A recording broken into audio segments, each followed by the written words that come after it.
Hey lovies, it's your girl BhaVani Dymonde, the Love Doctor. Today is Friday, July 17th, and I am here with a new video. Yes, I am going to be doing videos now. I haven't recorded a video in a very long time. I've been very busy working with my team of dating coaches. If you don't know of us or haven't heard of us, our name is Boardroom to Bedroom Inc. We abbreviate it all the time on the internet as B2B or B2B Life. Hashtag, of course, hashtag B2B Life. And we promote monthly meet and greets. We're pushing dating challenges and just helping people just get back on the market. We have so many singles out here who desperately need to get up their social and their relationship skills, and defeat their fears, and build up their self-confidence and self-esteem, and stop being afraid of rejection, and just get out there and just start living. God only gave us one life to live, and I lost a very close friend 2 weeks ago, and losing him just really made me see things more clearer, because he was someone that was really close to me, a really good friend, and I never in a million years thought that he would, be gone so soon. And I'm truly grateful to have had him in my life. This video that I want to talk about today, in today's video, I want to talk about control freaks. And the reason why I bring it up is because it was a certain post on my page, on my Facebook page, that got a lot of attention, and there was a thread that about controlling that was just really long, and it was ongoing, and it was just really in my spirit, and it was like really taking control of me. Like who would want to be in a relationship with someone who feels that they have to have full control of the other person that they're dealing with? And then I talk a lot to like other females, especially the females that I work with in my team. By the way, there is a total of 8 of us on the team, which is 6 girls and 2 guys, just to let you know, the B2B team. Not all of them are dating coaches, but they are up and coming. They're under our wing, and we're definitely, as we grow, our team grows, because one person cannot do it by themselves. So true leaders create more leaders, and that's just how we are. That's how we roll. But back to this control thing. When you're in a relationship with someone, yes, we want respect. Yes, we want loyalty. Yes, we want trust. Yes, we want to be able to just know that you're going to be there. Like really, that's the main thing to me, is just knowing that you're going to be there 100% of the way. I'm not into the whole 50-50. No, let's make this 100 from me and 100 from you. That's really what we look for, or we should look for, in relationships. But I came across someone who felt that as a man, in order to protect his woman, he had to be in full control of her. And me being an independent single mom, I just could not wrap my mind around the control part. Yes, when you're in a relationship, you don't want, I understand a man doesn't want his woman to be just wearing, certain things that would just cause, way more attention than it should, or going places where she shouldn't go, or hanging out with a certain crowd. Yeah, those are things that, even as women, we don't want our men doing. And I say this if you're dating someone and you have those type of problems with that person, then it's clear that that person is not ready to be in a relationship or not in a relationship with you. You know, these are conversations that you have to have with people before you decide to really lock it down. Some people, they get so caught up and they want a relationship so bad that they'll just jump into a relationship with anyone and then just deal with the consequences later. No, why put yourself through that? From the beginning, you need to take your time. You need to have these conversations, have these talks, put everything out there on the table. Put everything out there on the table. Like, these are the things that I expect. These are the things that, you know, I can deal with or I can't deal with. You know, you gotta, when you know that there's something that you really, really, really cannot deal with, you gotta put that out there. If not, it's gonna bite you on the ass if you don't.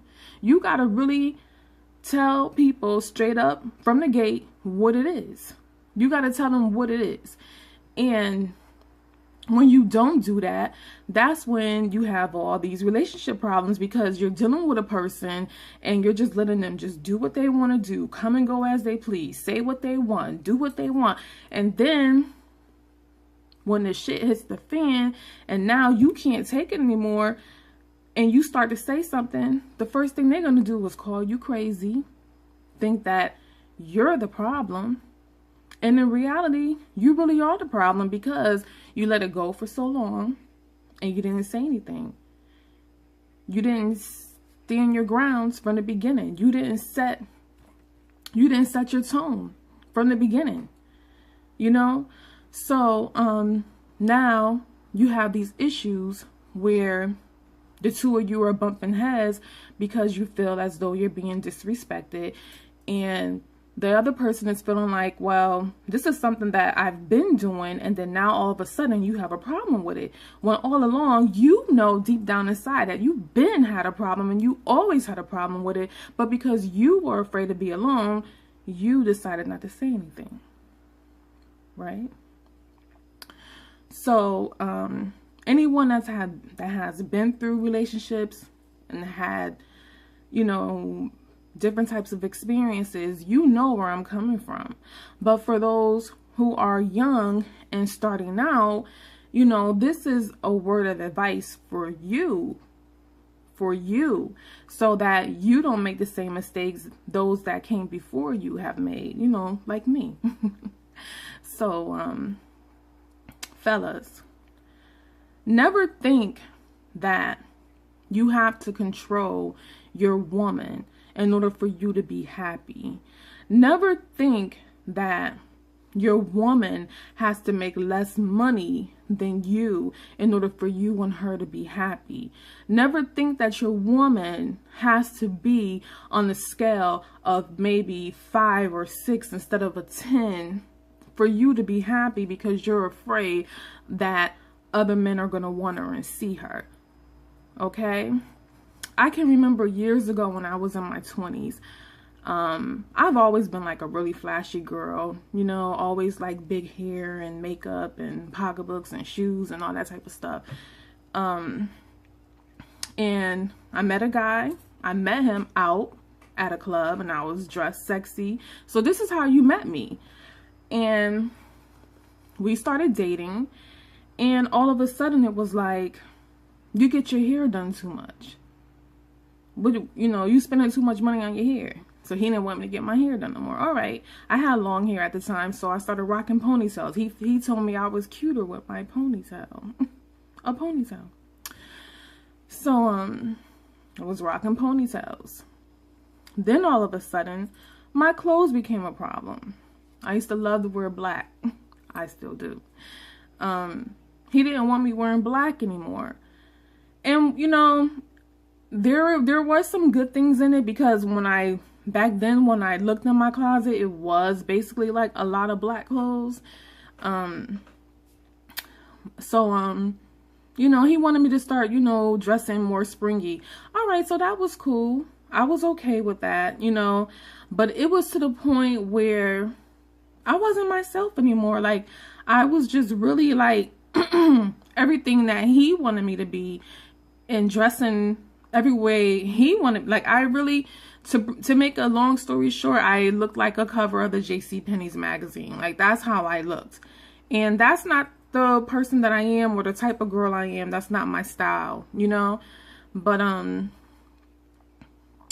it lasted for a few years.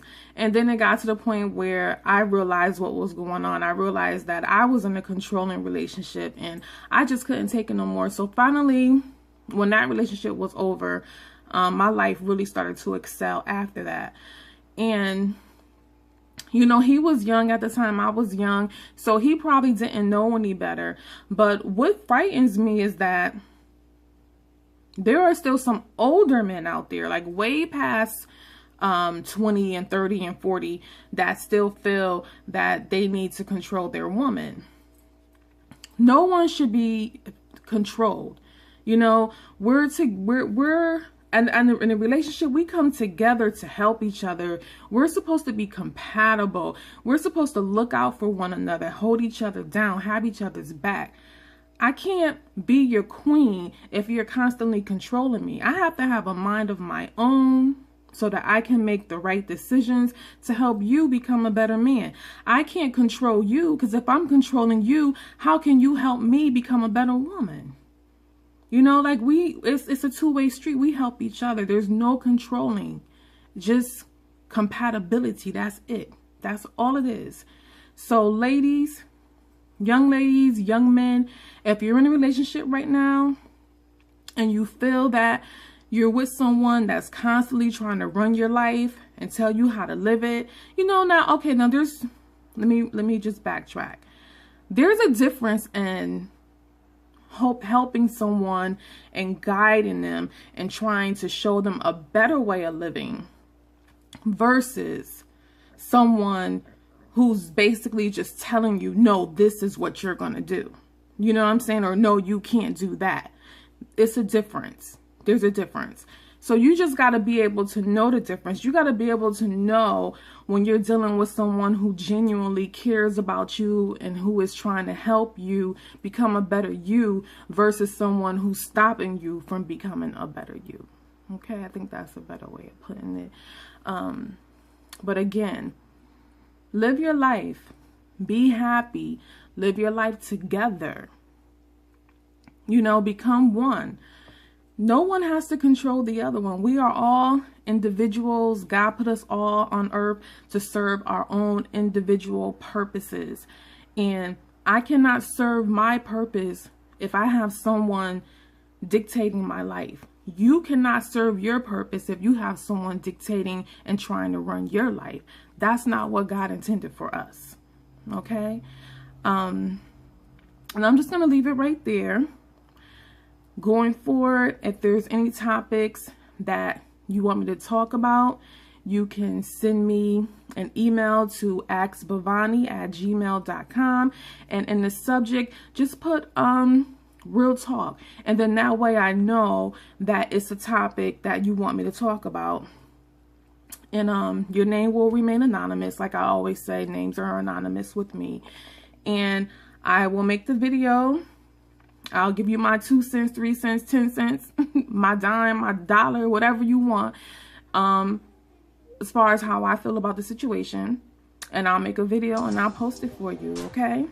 But until then, I hope you enjoy this message, and I'll see you soon.